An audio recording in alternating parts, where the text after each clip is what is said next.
भारत में सदियों से वैष्णवों और शैव संप्रदाय को मानने वालों के बीच श्रेष्ठता का झगड़ा होता रहा है।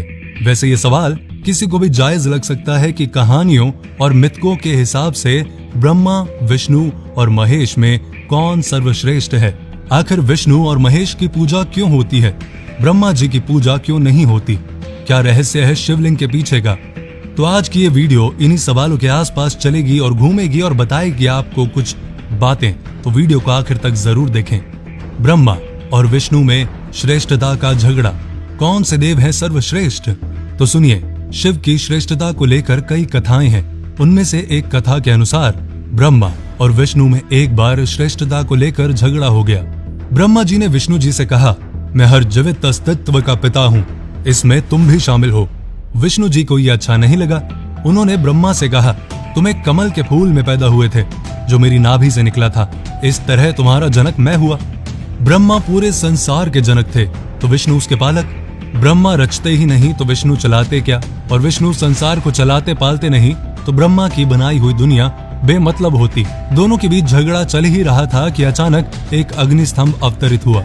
वो अग्निस्तंभ बेहद विशाल था, दोनों की आंखें उसके सिरों को नहीं देख पा रही थी।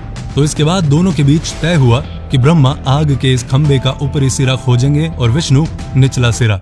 ब्रह्मा जी ने हंस का रूप धरा और ऊपर उड़ चले अग्निस्तंभ का ऊपरी सिरा देखने की मंशा से। विष्णु जी ने वाराह का रूप धारण किया और धरती के नीचे अग्निस्तंभ की बुनियाद खोजने निकल पड़े। दोनों में से कोई सफल नहीं हो सका, दोनों लौट कर आए। विष्णु जी ने मान लिया कि सिरा मैं खोज नहीं पाया।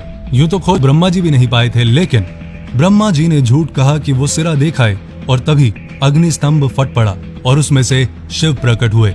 उन्होंने ब्रह्मा को झूठ बोलने के लिए डांटा और कहा कि वो इस कारण से बड़े नहीं हो सकते।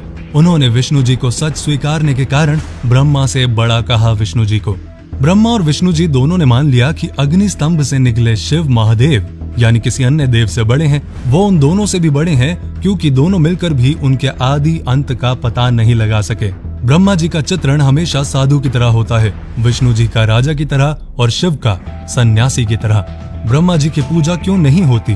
तीनों में से ब्रह्मा जी की पूजा नहीं होती।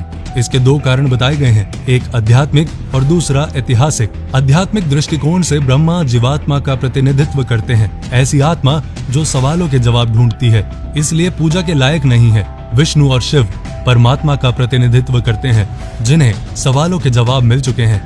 जवाब पाने के बाद जहां विष्णु वैश्विक दुनिया में हिस्सेदारी रखते हैं, वहीं शिव भौतिक दुनिया से परे हैं। इस वजह से विष्णु की आंखें हमेशा खुली रहती है, जबकि शिव की आंखें बंद होती हैं। ऐतिहासिक तौर पर ब्रह्मा कर्मकांड के शुरुआती दौर का प्रतिनिधित्व करते हैं, जब यज्ञ को पूरा करने के लिए तमाम तरह के कर्मकांड किए जाते थे। लेकिन उपासना कांड में यज्ञ की महत्ता कम हो गई है और इसी के साथ ब्रह्मा भी गॉड हो गए। शिव और विष्णु को अधिक तरजीह दी गई। शिव शिकारी का जीवन दर्शाते हैं, जबकि विष्णु गृहस्थ के जीवन का प्रतिनिधित्व करते हैं। शिव और विष्णु की पूजा करते हुए हिंदू समाज अपने भीतर के द्वंद्व से निपटने में सफल रहा कि भौतिक जीवन को भोगा जाए या इससे दूर रहा जाए। लिंग पुराण में एक कथा है, भृगु मुनि कैलाश पर्वत गए ताकि शिव और शक्ति का अभिवादन किया जा सके। उन्होंने देखा कि शिव के ऊपर बैठी शक्ति संभोग में तल्लीन है, लेकिन भृगु मुनि के अचानक आने से भगवती शर्मिंदा हो गईं और अपना मुंह कमल से ढक लिया, लेकिन शिव इससे अनजान मैथुनरत रहे। भृगु को एहसास हुआ कि शिव इतने भोले हैं कि लज्जा जैसी भावनाएं उनके दिमाग में आएंगी ही नहीं और वो सहवास करते रहेंगे। भृगु ने संकेत के तौर पर शिव और शक्ति की पूजा करने का फैसला किया, जिसमें लिंग योनि से घिरा हुआ है। आज की वीडियो में बस इतना ही। ये वीडियो आपको कैसी लगी कमेंट करके जरूर बताइएगा। वीडियो को लाइक, शेयर और पेज को फॉलो जरूर करें।